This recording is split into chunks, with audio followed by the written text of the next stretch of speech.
እንዴት እንግባባ? የልቦለድ ድርሰት ጸሐፊና አቅራቢ ስማቸው አለሙ። ቪዲዮ ቅንብር ተመስገን አዝመራው።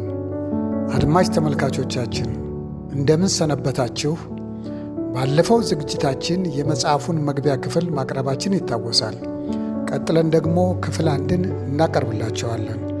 በተከታታይ የሚቀርበው ጠቃሚ መልእክት በቀጥታ እንዲደርሳችሁ ወይም መልእክቱ እንዳያመልጣችሁ ሰብስክራይብ አድርጉ።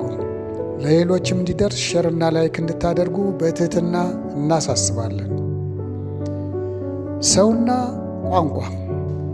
ሰው ከተፈጠረበት ጊዜ ጀምሮ በጋራ በመኖሩና እንዲያም ሲል በጋራ መስራት በመጀመሩ ምክንያት በሚሊዮን ዓመታት ማኅበራዊ መስተጋብር ሂደት ውስጥ በአዝጋሚ ለውጥ ከፈጠራቸው በርካታ ማኅበራዊ ክስተቶች አንዱና አስደናቂው ሥርዓተ ቋንቋ ነው።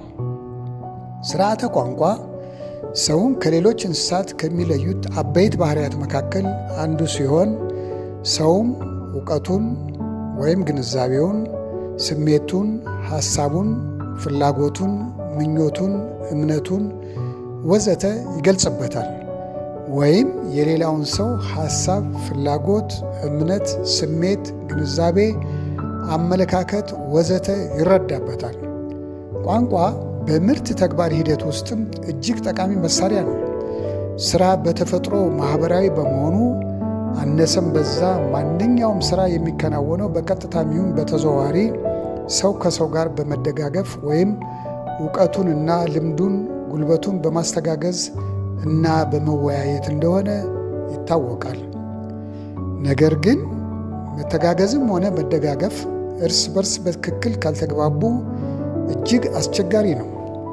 እርስ በርስ ለመግባባት ደግሞ ቋንቋን ጨምሮ ልዩ ልዩ የመግባቢያ ዘዴዎችን ውጤታማ በሆነ መንገድ መጠቀም መቻል እጅግ ጠቃሚ ነው። ከቤተሰብ እስከ ማኅበረሰብ ወይም በዚህ ምድር ላይ ከአጥናፍ እስከ አጥናፍ ሰው ባለበት ቦታና ጊዜ ሁሉ ቋንቋ በሐሳብ ማስተላለፊያና መቀበያነት ግንዛቤን ለማጋራትና አንዱ ሌላውን እንዲረዳ በማድረግ ረገድ በሰዎች ማኅበራዊ ኑሮ ውስጥ ሰፊና ወሳኝ ሚና ይጫወታል። በድምፃዊ ቋንቋና በሌሎች የተግባቦት ዘዴዎች አማካኝነት በሚደረግ መስተጋብር የሰው ልጅ ግንዛቤም ከጊዜ ወደ ጊዜ እየሰፋና እየመጠቀ በመሄዱ የተፈጥሮን የሕይወትንና የዓለምን ምስጢር ከዕለት ወደ ዕለት በጥልቀትና በስፋት ሊያውቅ ችሏል። ከብዙዎቹ የሰዎች መግባቢያ ዘዴዎች መካከልም ግንባር ቀደሙና ሰፊ ሚና የሚጫወተው ቋንቋ ነው። ለመሆኑ ቋንቋ የምንለው ማኅበራዊ ክስተት የሚገለጸው እንዴት ነው? የሰው ልጅ ቋንቋን ስለፈጠረበት ሂደት ብዙ ሲባል ኖሮ ሳይንሳዊ ትንታኔ ለመጀመሪያ ጊዜ የሰጠው ሰው መሳይ ጦጣ ወደ ሰውነት በመለወጥ ሂደት ውስጥ ሥራ የተጫወተው ሚና በሚል ርዕስ ሰፊ ጥናት ያስተነተነው ፍሬዴሪክ ኤንግልስ ነበር። ቀጥሎ ስለ ቋንቋ ምንነት ጆሴፍ ስታሊን ጥናት አድርጓል። በጆሴፍ ስታሊን የተጻፈውና በአዲስ አበባ ዩኒቨርሲቲ ታዋቂ የሥነ ጽሑፍ መምህርና ጸሐፊ ተውኔት በነበረው ደበበ ሰይፉ ማርክሲዝምና የቋንቋ ችግሮች በሚል ርዕስ ወደ አማርኛ የተተረጎመው መጽሐፍ የሚከተለውን አስፍሮ እናገኛለን።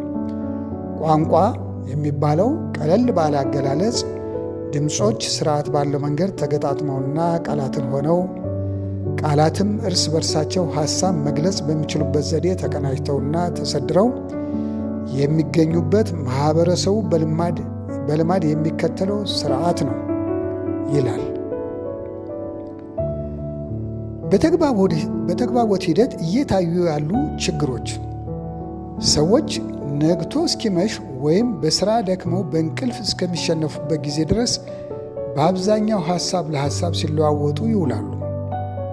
ከትዳር አጋር ጋር፣ ከልጆች፣ ከጓደኛ፣ ከወላጅ፣ ከሥራ ባልደረባ፣ ከአለቃ፣ ከምንዝር ነጋዴ ከደንበኞቹ ጋር፣ የሃይማኖት አባቶች ከምዕመናን ጋር ወዘተ ሰዎች ከሰዎች ጋር በተለያዩ የተግባቦት ዘዴዎች አማካኝነት ሐሳብ ለሐሳብ ይለዋወጣሉ። በገበያ ቦታዎች፣ በሥራ አካባቢዎች፣ በመኖሪያ ሰፈሮች፣ በትምህርት ቤቶች፣ በመኪና፣ በባቡር፣ በመርከብ፣ በአውሮፕላን ላይ ወዘተ በደስታ በሐዘንና በመሳሰሉት አጋጣሚዎች ሰዎች ከሰዎች ጋር ሲገናኙ በቋንቋ አማካይነት ሐሳብ ለሐሳብ ይለዋወጣሉ። ነገር ግን የተግባቦት ዘዴዎችን በአግባቡና በተሟላ ስርዓት በጥንቃቄ መጠቀም ባለመቻል ምክንያት ብዙውን ጊዜ አለመግባባቶች እየተከሰቱ ከቀላል እስከ ከባድ ስህተቶችና ጉዳቶች ሲፈጸሙ ይስተዋላል። አፉን እስኪከፍት ሁሉም አዋቂ ይመስላል ይባላል። ይህ መልእክት እንደዋዛ የሚታይ አይደለም።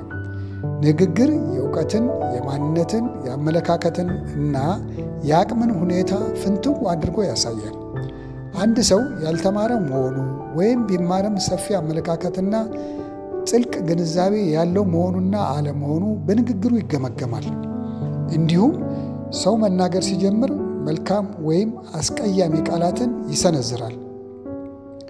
ባለማወቅ ወይም ያወቁትን ያህል ጥንቃቄ ባለማድረግ በየአጋጣሚውና በየቦታው በተግባቦት ሂደት በሚፈጠር ግድፈት ምክንያት የተከሰቱ ችግሮችና ጥፋቶችን ቤት ይቁጠራቸው።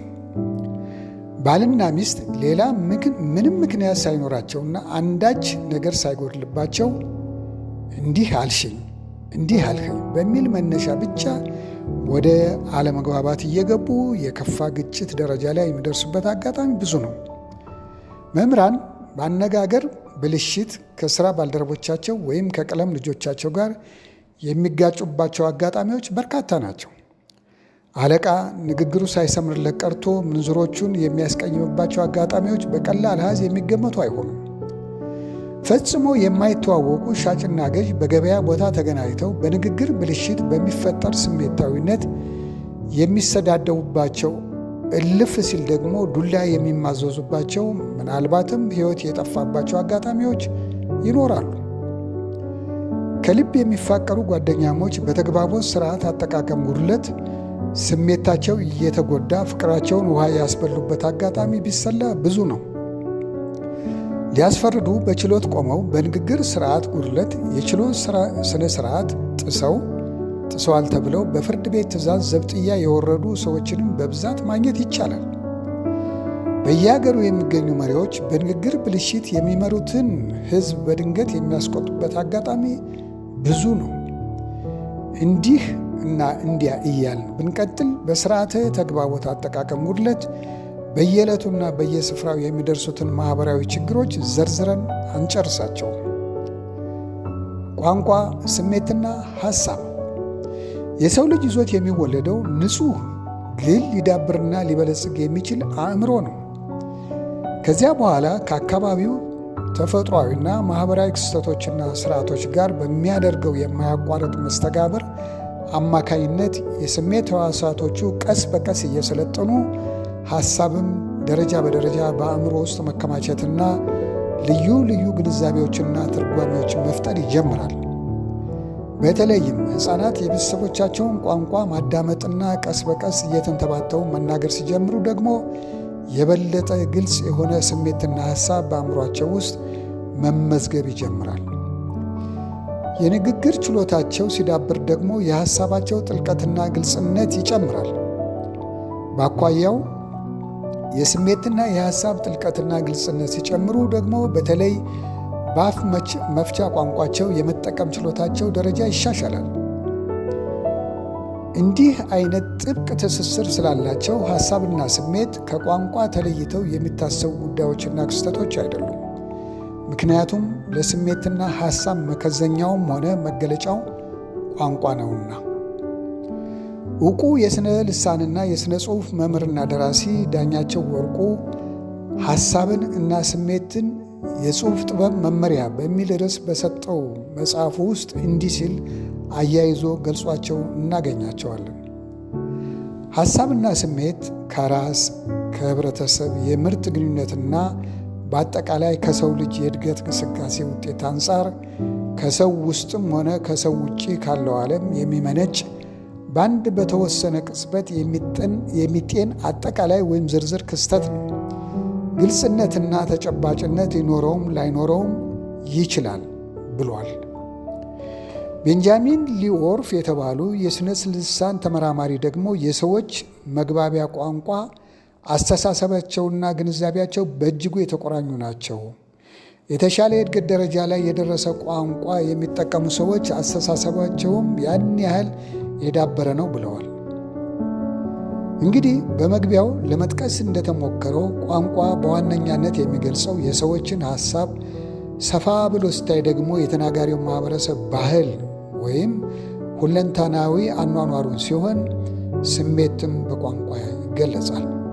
ሆኖም አንዳንድ የሥነ ልሳን ምሁራን ቋንቋ ካሉበት እጥረቶች አንዱ የተናጋሪውን ስሜት ሙሉ በሙሉ መግለጽ አለመቻሉ ነው ይላሉ። አንጋፋው የሀገራችን ልቦለድ ደራሲ የክብር ዶክተር ሐዲስ ዓለማየሁም በፍቅር እስከ መቃብር ውስጥ አቶ ቦጋለ መብራቱ የራሳቸውን ስሜት ለሚስታቸው ማስረዳት ስላልቻሉ አንገታቸውን ደፍተው አዝነው ዝም አሉ በማለት ቋንቋ አንዳንድ ጊዜ ውስጣዊ ስሜትን ሙሉ በሙሉ መግለጽ አለመቻሉን በጓዳ በር ገልጸውታል። ታዋቂው መምህር ጸሐፊ ተውኔትና ገጣሚ ደበበ ሰይፉም ለራስ የተጻፈ ደብዳቤ በሚል ርዕስ በጻፈው የግጥም መድበል መጽሐፍ ውስጥ የፈጠረው ገጸ ባህሪ በ1964 ዓ.ም በወሎ የተከሰተው ድርቅ በወሎ ሕዝብ ላይ ያስከተለው ረሃብ ያደረሰውን ሰቆቃ በዓይኑ አይቶ የተሰማውን ሙሉ በሙሉ ለመግለጽ አለመቻሉን ሲገልጽ ቋንቋም የስልጣኔ ቁራኛ፣ የስልጣኔ ተጓዳኝ፣ የስሜትን እውነታ ገዳይ፣ ያንን ገሃድ እውነት አፋኝ ይላል። ለዚህም ሳይሆን አይቀርም አንዳንድ ጊዜ ጥልቅ ስሜታችንን ለመግለጽ ሳይሳካልን ሲቀር ቃላት ያጥሩኛል ስንል የምንሰማው። ነገር ግን ዳኛቸው ወርቁ ቃላት ያጥሩኛል አላዋቂነትን በግልጽ ስለሚያሳይ የጽሑፍን ተነባቢነት የሚያረክስ አጻጻፍ ወይም አባባል ነው። የተነሳንበትን ሐሳብም ሆነ ሌላ ነገር መግለጽ ሲያቅት እና ወይም የሚባለው ሳይኖር ሲቀር ማብቃቱ ይመረጣል በማለት ቋንቋ ሐሳብንና ስሜትን ሙሉ በሙሉ አይገልጽም የሚለውን አባባል በጽሑፍ ጥበብ መመሪያ መጽሐፍ ውስጥ ተችቶታል። እንደተባለው ቋንቋ ሐሳብን ሙሉ በሙሉ መግለጽ የሚችል ቢሆንም ስሜት ግን ድንገት የሚከሰትና የሚጠፋ በመሆኑ ሙሉ በሙሉ በቋንቋ ላይገለጽ ይችላል በሚለው መስማማት ይቻል ይሆናል። ያም ሆነ ይህ የሚሰማንን በቋንቋ አማካኝነት ለሌሎች ሰዎች ለመግለጽ ምንጊዜም ጥረት እናደርጋለን። ታዲያ ለሰዎች ስሜታችንን ወይም ሐሳባችንን ስንገልጽና ለመግባባት ጥረት ስናደርግ የሰዎች ስሜት እንዳይቆነጠጥና ያላሰብነው አለመግባባት እንዳይከሰት ለምንሰነዝራቸው ቃላት ከፍተኛ ጥንቃቄ ማድረግ አለብን። ምክንያቱም አለመግባባትና የስሜት መቆጣት የሚያስከትሉት ጦስ ከባድ ነውና። አድማጭ ተመልካቾቻችን የዛሬው ዝግጅታችን እዚህ ላይ ያበቃ። በቀጣዩ ክፍል 2 ዝግጅት እስክንገናኝ ድረስ ደህና ሁኑ።